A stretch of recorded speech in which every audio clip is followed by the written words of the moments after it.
গাড়ি চালকদের মজুরি, কর্মঘণ্টা ও ছুটির অধিকারে বৈষম্য দূর করতে হবে দাবি নিয়ে রাজপথে নেমেছেন চালক শ্রমিক ইউনিয়ন। সম্পূর্ণ বিষয়গুলো জানতে ভিডিওটি শেষ পর্যন্ত দেখুন। শ্রম আইন সংশোধনীকালে শ্রমিক এবং সড়ক পরিবহন এর সংজ্ঞা পরিবর্তন করে প্রাইভেট কার, মাইক্রোবাস চালক, রাইডার তথা পরিবহন খাত সহ অপ্রাতিষ্ঠানিক খাতে নিয়োজিত সকল শ্রমিকের শ্রম অধিকারের আইনি সুরক্ষা নিশ্চিত করার দাবি পূরণ করা হয়নি। সমাজের রন্ধে রন্ধে ছড়িয়ে দেওয়া বৈষম্য, দুর্নীতি আর লুটপাটের বিরুদ্ধে গড়ে ওঠা জুলাই আন্দোলন ও আগস্টের গণঅভ্যুত্থান সংগঠিতকরণে প্রাইভেট কার, মাইক্রোবাস চালক, রাইডাররা সহ রাজধানী সহ দেশের বিভিন্ন অঞ্চলে গুরুত্বপূর্ণ ভূমিকা পালন করেছে, জীবন দিয়েছে, আহত হয়েছে। স্বাভাবিকভাবেই ছাত্র শ্রমিক জনতার রক্তের উপর প্রতিষ্ঠিত বর্তমান অন্তর্বর্তী সরকারের কাছে তারা প্রত্যাশা করে মালিকদের স্বার্থ রক্ষায় প্রণীত বিদ্যমান শ্রম আইনকে এমনভাবে সংশোধন করতে হবে যাতে আইএলও এর মৌলিক কনভেনশন সমূহ এবং আইএলও কনভেনশন 102, 121, 131, 189 ও 190 এর প্রতিফলন ঘটে এবং অর্থের বিনিময়ে কাজ করে এই রকম সকল শ্রমিকের অধিকারের সুরক্ষা দেয়। তাছাড়া রাষ্ট্রের এসডিজি প্রতিশ্রুতি পূরণ করতেও সকল শ্রমজীবী মানুষের জন্য ন্যায় বিচার প্রতিষ্ঠা অত্যন্ত জরুরি। প্রাইভেট কার, মাইক্রোবাস চালক, রাইডাররা যার বাইরে নয়। মাননীয় উপদেষ্টা, গাড়ি চালকদের শারীরিক ও মানসিক স্থিতিশীলতা নিরাপদ সড়ক যাত্রার অপরিহার্য অংশ। ফলে গাড়ি চালকদের স্বাস্থ্য, জীবনমান, সামাজিক মর্যাদা ও দক্ষতার উন্নয়নের জন্য দায়িত্ব গ্রহণ না করে শুধুমাত্র শাস্তি দেওয়ার ভয়ে, ভয় তৈরির কৌশলে সড়ক ব্যবস্থাপনাকে অস্থিতিশীলতাকে বাড়াবে, নিরাপদ করবে না। তাই শ্রম আইন সংশোধনের পাশাপাশি সড়ক পরিবহন আইনের শ্রমিক স্বার্থবিরোধী ধারাসমূহ সংশোধন করতে হবে। বাংলাদেশের দক্ষ মানব সম্পদের অন্যতম অংশ প্রাইভেট কার, মাইক্রোবাস চালক ও কর্মচারীদের জীবনমান ও সামাজিক মর্যাদা উন্নয়নে নিম্নলিখিত 7 দফা দাবি আপনার কাছে উপস্থাপন করছি। 1. শ্রম আইন সংশোধন করে প্রাইভেট গাড়ির চালক সহ সকল শ্রমজীবীর জন্য চাকরির শর্তাবলী, উল্লেখিত নিয়োগপত্র ও পরিচয়পত্র প্রদান সহ স্বীকৃত সকল শ্রম অধিকারের বাস্তবায়ন নিশ্চিত করুন। 2. ড্রাইভিং লাইসেন্স প্রদানে হয়রানি বন্ধ এবং শুধুমাত্র পেশাদার লাইসেন্সে লক্ষ্যমূলক নিয়ম বাতিল করে র্যান্ডম স্যাম্পলিং পদ্ধতিতে লোকদের চালু করুন। সড়ক পরিবহন আইনে শ্রমিক স্বার্থবিরোধী ধারাসমূহ সংশোধন করে জরিমানা, ব্যবসা ও দুর্নীতির সুযোগ বন্ধ করুন। 4. হালকা যানবাহন চালকদের ন্যূনতম মজুরি 30,000 টাকা নির্ধারণ এবং সকল ক্ষেত্রে বাধ্যতামূলক করুন। 5. সর্বক্ষেত্রে 8 ঘন্টা করুন।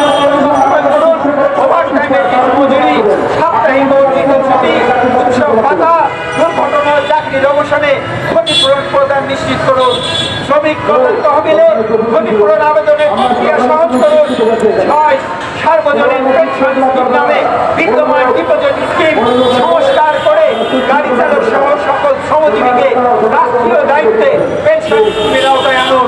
7. প্রাইভেট গাড়ির চালক, সিএনজি অটোরিকশা চালক, রাইডার, সার্ভিস ডেলিভারি ওয়ার্কার সহ সকল শ্রমজীবীর জন্য রেশন, বিনামূল্যে চিকিৎসা এবং সন্তানদের জন্য শিক্ষা সহায়তার ব্যবস্থা নিশ্চিত করুন। মাননীয় উপদেষ্টা, আমাদের এই দাবিগুলো ব্যক্তিগত গাড়ি চালকদের দীর্ঘদিনের বঞ্চনার বিরুদ্ধে সংগ্রামকে প্রতিফলিত করে। আমরা বিশ্বাস করি আপনার নেতৃত্বে সরকার এই দাবিগুলো পূরণের জন্য দ্রুত কার্যকর পদক্ষেপ গ্রহণ করবে, যা শ্রমিকদের অধিকার নিশ্চিত করার মাধ্যমে দেশের অর্থনীতি ও পরিবহন খাতকে আরো শক্তিশালী ও নিরাপদ করবে। সর্বশেষ, আমরা দৃঢ়ভাবে আশাবাদী যে সরকার আমাদের যৌক্তিক দাবিগুলোকে গুরুত্বের সাথে বিবেচনা করবে এবং প্রয়োজনীয় ব্যবস্থা গ্রহণ করবে। এই ব্যাপারে আপনার যথাযথ উদ্যোগ আমাদের শ্রমিকদের ন্যায্য অধিকার সুরক্ষায় বড় অবদান রাখবে বলে আমরা মনে করি। ঢাকা জেলা ট্যাক্সি কার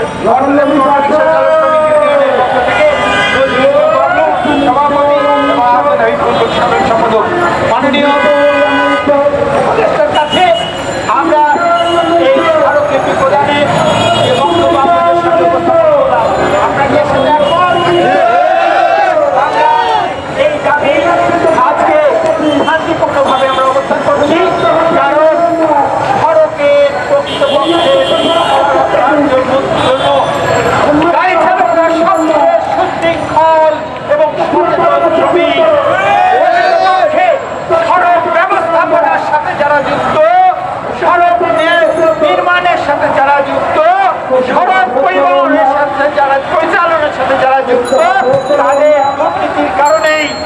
আজকে রাস্তায় যানজট সহ যা জনদুর্ভোগ হয় এই দুর্ভোগের দায় তাদের।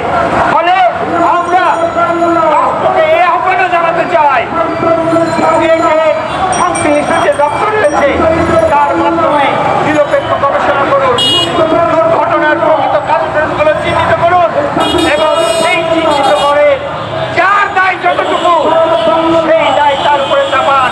আমাদের সেই সৎসাহস আছে গাড়ি চালক হিসাবে আমরা জানি দুর্ঘটনার জন্য সম্পূর্ণ দায় আমাদের নয়, ফলে আমাদের ঘাড়ে সম্পূর্ণ দায় চাপিয়ে যারা আজকে দুর্নীতি রন্ধে রন্ধে ছড়িয়ে দিচ্ছে তাদেরকে দায় মুক্তি দেবেন, এইটা বাংলাদেশের গাড়ি চালকরা মেনে নেবে না।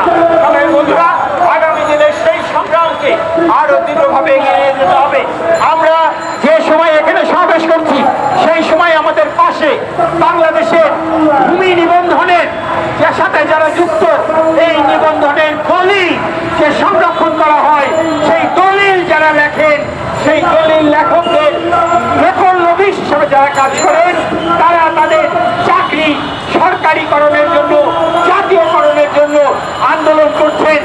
আমরা নকল লবিস্টদের এই যে ন্যায্য দাবি, সেই ন্যায্য দাবির প্রতি আমরা সমর্থন জানাচ্ছি। আমরা এই কথাটি বলতে চাই, জমির যে দলিল, সেই দলিল করা, নিবন্ধন করার দায়িত্ব যেহেতু রাষ্ট্রের,